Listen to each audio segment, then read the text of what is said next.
There was no moment. That's the part nobody tells you. You keep waiting for the day the money arrives, the day everything changes, the day you finally feel it and it never comes. Because that's not how it happens. It happens on a Wednesday afternoon, standing at the kitchen sink when you check a number you've checked 1,000 times and it's just quietly larger than it should be, and you don't feel a thing. You stand there with the water running and the mug in your hand, and you wait for the feeling. The one you were promised. The one every story told you would come, and it doesn't come. There's just the number and the water and the ordinary light through the window and a strange, flat calm that isn't joy and isn't relief. It's something quieter than both.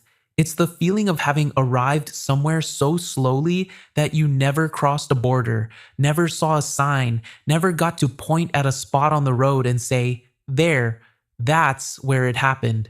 Because it didn't happen anywhere. It happened everywhere, a little at a time on 1,000 afternoons exactly like this one. Let me tell you how you got here, because the how is the only part that matters, and it's the part that gets edited out of every version you've ever seen. It started 11 years ago, and it started small enough to be embarrassing.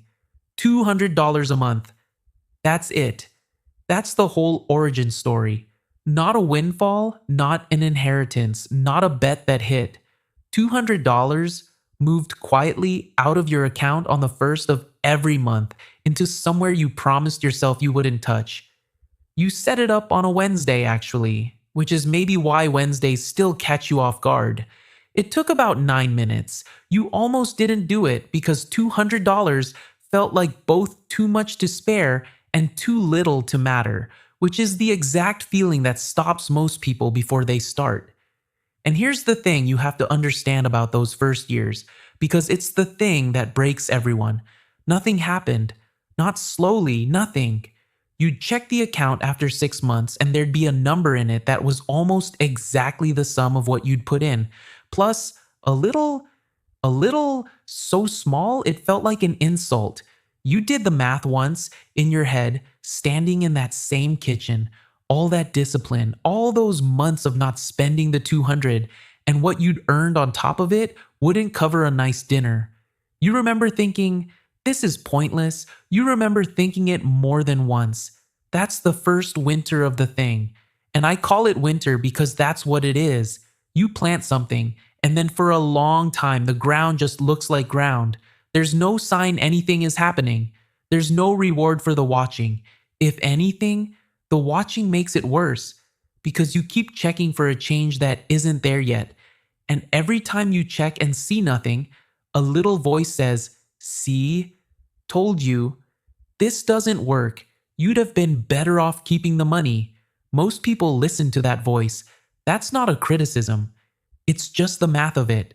The voice is loud and the growth is silent. And in a fair fight between a loud thing and a silent thing, the loud thing wins almost every time. So they stop. They pull the money out, or they quietly cancel the transfer, or they just stop looking, which is its own kind of stopping. And the worst part is, they were right there. They were standing in the field in early spring, looking at bare ground, and they walked away 8 weeks before anything would have broken the surface. You didn't walk away, not because you were stronger. Let's be honest about that, because the honesty is the whole point. You didn't keep going because you had some iron discipline the quitters lacked. You kept going because you forgot about it. That's the truth. You set the transfer and you got busy living your life, and the $200 left every month without asking your permission, and because you weren't watching it, you couldn't get discouraged by it. The quitters failed because they paid attention. You succeeded because you didn't.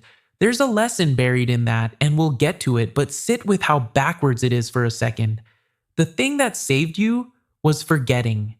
So the seasons turned, and this is the part I want to slow down on because it's the part that has no drama in it, which is exactly why nobody films it. The same window, a different season. You'd stand at that sink in the summer with the light long and gold, and in the winter with it going dark by 5, and the mug would change, and the view would change, and the years would move through that window like weather. And underneath all of it, invisible, quiet, the number was doing the one thing you'd finally stopped asking it to do. It was growing, not in a way you could see month to month, in a way you could only see if you looked away for a year and then looked back, the way you don't notice a child getting taller until a relative who hasn't visited says, "Look how big," because that's how it works. And this is the part the fast stories can never tell you, because they don't have the runway for it. The growth isn't in the $200. The $200 is just the seed. The growth is in the growth. The small amount your money earned in year one, that small amount goes on to earn its own small amount in year two. And now there are two little engines running instead of one, and then four, and then eight. And none of it looks like anything for a long, long time. Because 8 times almost, nothing is still almost nothing. Until one year, quietly, it isn't. There's a moment, and it's not the moment you were waiting for, but it's the real one. It's the year the growth outruns the deposit, the year the number goes up by more than you put in, on its own, without you. The first time that happens, you almost don't believe it. You check your own math twice, because for years you were the engine, you and your $200, pushing this thing uphill. And then, one ordinary season without any announcement, the thing starts pushing itself. It gets up off the ground and it walks, and from that year on, your $200 is no longer the thing carrying the weight. It's just a small, polite addition to something that has learned to grow on its own. That's the turn. Not a lottery, not a windfall, just the slow, unwatched moment when the thing you planted became a thing that plants itself. Now, I want to be honest about the years in between, because if I skip them, I'm lying to you the same way everyone else did. They were boring. God, they were boring. There was no montage. There were just months, ordinary months, where the most exciting financial event was a transfer you'd forgotten you set up. You watched other people do it the loud way. You watched a guy you knew put everything into something that was going to double in 6 weeks, and for 6 weeks, he was the most interesting person at every table, and you were the boring one with your $200 a month, and it was hard. Some nights, not to feel like the slow kid, you'd hear about the thing that tripled. You'd never hear about the thing that went to zero because nobody announces the thing that went to zero. They just go quiet, and you assume they won. And that's the trap, the whole trap, in one sentence. You compare your slow, real, boring progress against everyone else's loudest, luckiest, most edited moment, and you lose that comparison every single time. And the losing makes you want to abandon the one thing that was actually working. And here's the cruel trick the boring years play on you, the one that catches even the people who survive the first winter. You think the doubt comes once, you think you pay it early in those first bare months, and then you're through it. You've earned your calm. The hard part is behind you. It isn't. The doubt comes back. It comes back in year 4 or year 5 on some gray afternoon when you've been faithful for so long that the faithfulness itself starts to feel like the foolishness. You look at the number and it's bigger than before, but it's still not big. And a colder voice than the first one says, "You've given this 5 years of your life, 5 years, and this is all it is. You could have had those 5 years. You could have spent them." And this second voice is worse than the first, because the first voice was just impatience, and impatience is easy to dismiss. The second voice comes dressed as wisdom. It sounds like someone finally being honest with you. It shows up right when you're most tired. And it makes quitting feel not like weakness, but like maturity, like waking up, like cutting your losses on a thing that clearly isn't going to be what you hoped. That's the voice that gets the people who survived the first winter. And the only answer to it, the only one, is the same boring answer as before. You don't argue with it. You can't win the argument because on the current evidence, the voice is right. You just let the transfer go out again. On the first, the way it always has, and you get back to your life, and you let the years Do the thing the years do that no argument can do for them. You outlast the voice. You don't defeat it. You just keep standing at the window while it talks, and eventually, a season or two later, it runs out of things to say because the number finally got big enough to answer it for you. The loud way is a story. The slow way is a life. And the difference between a story and a life is that a story needs something to happen every few minutes, and a life mostly doesn't. A life is 1,000 Wednesdays where nothing happens, and that's not the price of the good outcome. That's the good outcome.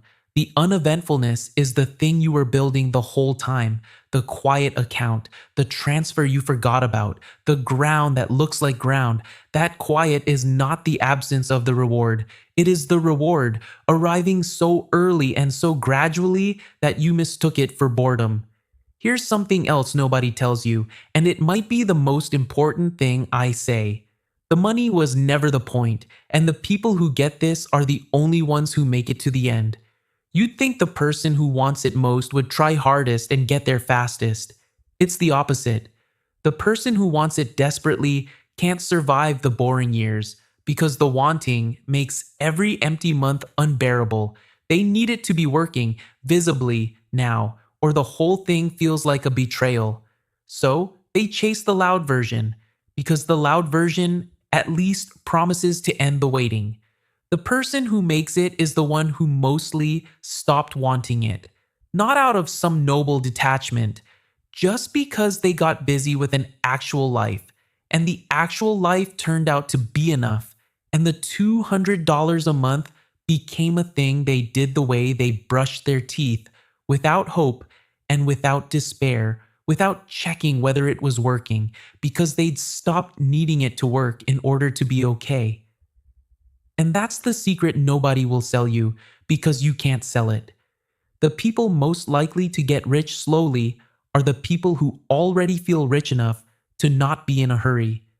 The hurry is the thing that kills it, and enough is the thing that saves it. You learned to want less somewhere in those years, and you didn't even do it on purpose. It wasn't discipline. It was just that the things you thought you'd need turned out to be lighter than advertised. The nicer version of the car you had, the bigger version of the place you lived. You'd look at them the way you look at food when you're not hungry, and you'd notice, with a small, quiet surprise, that you could take them or leave them, and every time you left one without any drama, the 200 stayed 200, and sometimes it became 300, not because you were depriving yourself, but because there was nothing you were depriving yourself of. The wanting had just quietly gone out like a light in a room you'd left. That's the frugality nobody understands from the outside. From the outside, it looks like sacrifice. From the inside, it's the opposite of sacrifice. It's the relief of no longer being pulled by things you don't actually want. And the money that used to leak out toward all that wanting, it just stayed, and it grew, and it did the slow work season after season at that same window. Let me tell you what it did not look like, because the not looking like is the whole thing. It did not look like a nicer car in the driveway every 2 years. It did not look like the trip everyone saw. It did not look like the version of wealth that gets performed, the one that has to be seen to be believed, because it's actually the opposite. It has to be seen, because otherwise there's nothing there to believe. That kind of money isn't wealth. It's a costume that costs exactly as much as it looks like it costs, which means it's gone the moment it's worn. You watched people wear it. You watched them buy the appearance of the destination while they were still standing at the start of the road, and you understood, slowly, that they'd traded the actual thing for the picture of the thing, and the picture is expensive, and the picture doesn't grow. What you built didn't look like anything. That was the point. That was the whole point. It looked like a person standing at a sink.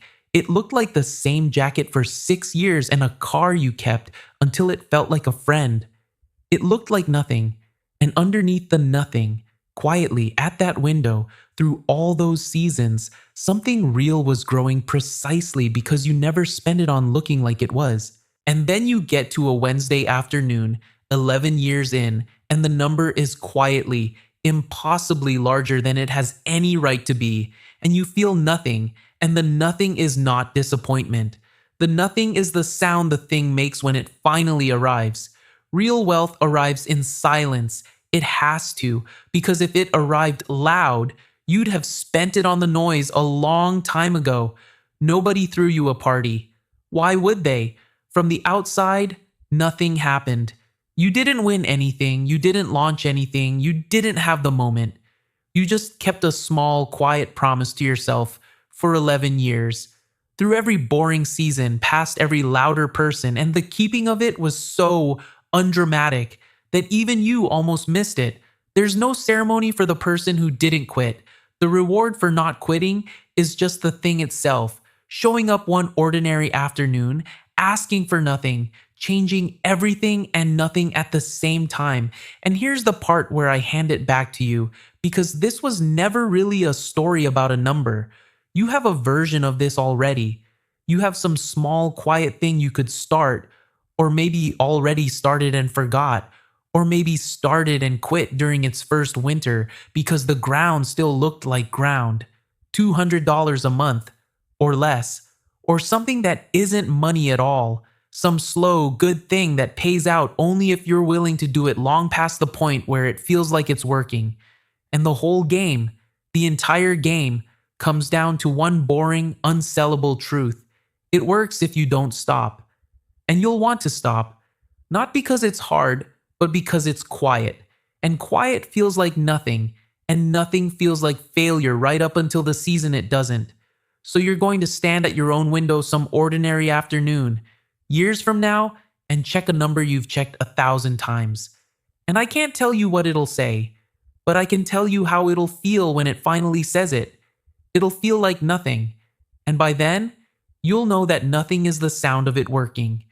The only question is whether you'll still be standing there, or whether you'll have walked away, one boring season too early, from the one thing that was quietly, invisibly, already growing.